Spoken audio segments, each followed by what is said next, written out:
Good morning student. आपने chapter का अध्ययन किया जो प्रेमचंद के फटे जूते, जिसके लेखक थे हरिशंकर परसाई। तो उसका कुछ भाग रह गया है, वो हम आज पढ़ते हैं और ध्यान से सुनिए। तुम फटा जूता बड़े ठाठ से पहनने हो, यानी फटे जूते को बड़े ठाठ से। मैं ऐसे नहीं पहन सकता। फोटो तो जिंदगी भर इस तरह नहीं खिंचाऊं, चाहे कोई भी जीवनी बिना फोटो की छाप दे। तुम्हारी ये व्यंग्य मुस्कान मेरे हौसले पस्त कर देगी, यानी हौसले वो उदासीन कर देगी। क्या मतलब है इसका? कौन सी मुस्कान है ये है? क्या होरी का योगदान या होरी का गोदान हो गया? क्या पूस की रात में नीलगाय हल्कू का खेत चर गई? क्या सुजान भक्त का लड़का मर गया क्योंकि डॉक्टर क्लब छोड़कर नहीं आ सकते? नहीं, मुझे लगता है माधव औरत के कफन के चंदे की शराब पी गया। वही मुस्कान मालूम होती है। मैं तुम्हारा जूता फिर देखता हूँ कैसे फट गया। यह मेरी जनता के लेखक। क्या बहुत चक्कर काटते रहे? क्या बनिए के तगादे से बचने के लिए मील 2 मील का चक्कर लगाकर घर लौटते रहे? चक्कर लगाने से जूता फटता नहीं है, घिस जाता है। कुम्मन दास का जूता भी फतेहपुर सीकरी आने जाने में घिस गया था। उसे बड़ा पछतावा हुआ। उसने कहा, आवत जात पहना घिस गई, बिसर गयो हरि नाम। तो आते जाते मैंने पहना है और वो घिस गया है, और हरि का नाम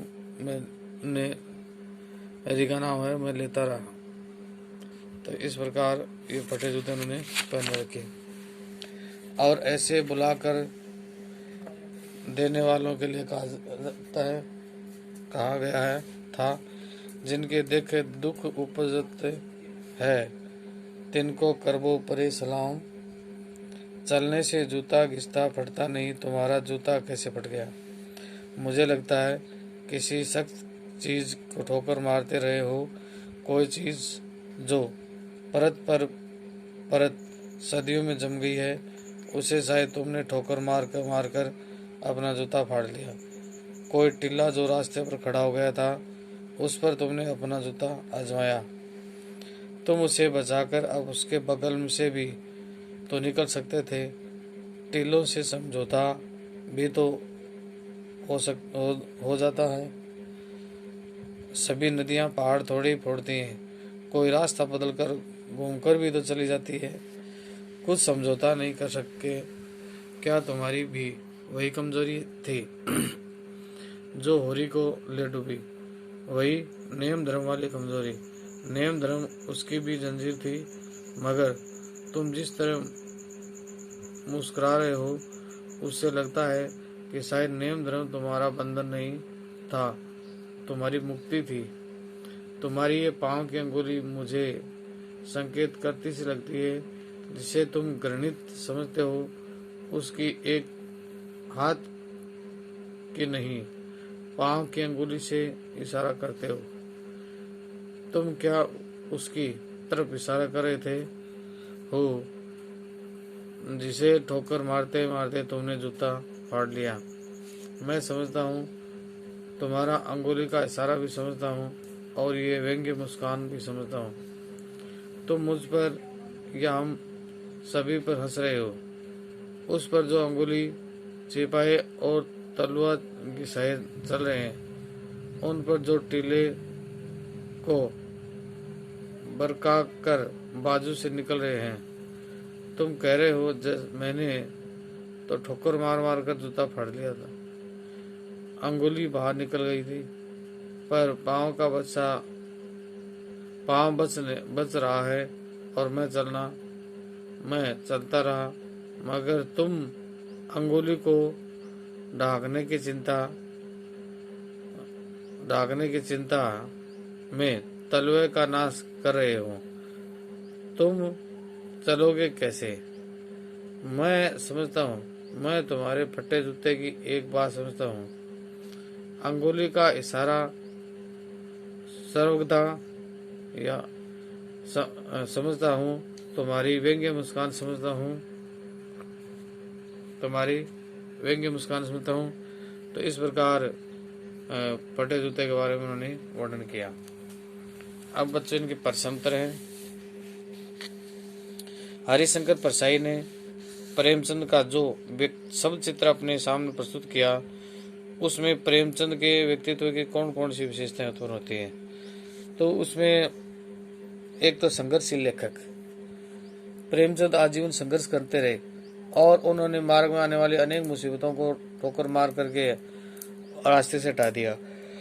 इस प्रकार इधर उधर के रास्ते से नहीं ढूंढते, समझौता नहीं किए और अपने संघर्षमय जीवन को अपनाए रखा। दूसरा इसका पॉइंट है अपराजित व्यक्तित्व। प्रेमचंद का व्यक्तित्व अपराजित था। उन्होंने कष्टों को सहकर भी कभी हार नहीं मानी, एक दूसरे के सामने हार नहीं मानी। उन्होंने निराशा परेशानी जीने की अपेक्षा मुस्कान बनाए रखी। उनकी आंखों में तिंगा व्यंग्य और आत्मविश्वास था। कष्टमय पर सादगी भरा जीवन। कष्टमय पर सादगी भरा जीवन, इसका एक्सप्लेन है कि प्रेमचंद जीवन भर आर्थिक दृष्टि से संकट उठाते थे। उन्होंने गरीबी की खुशी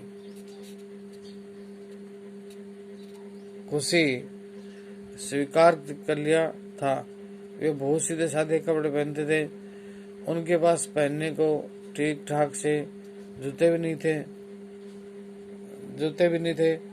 इस प्रकार फिर कभी ऐसा कोई पसंद था तो हीनता की भावना से देखते थे।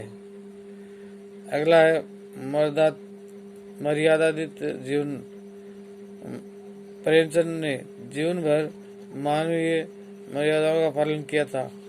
उन्होंने अपने नेम धर्मों को और अर्थात लेखन कार्य किया या बनाए रखना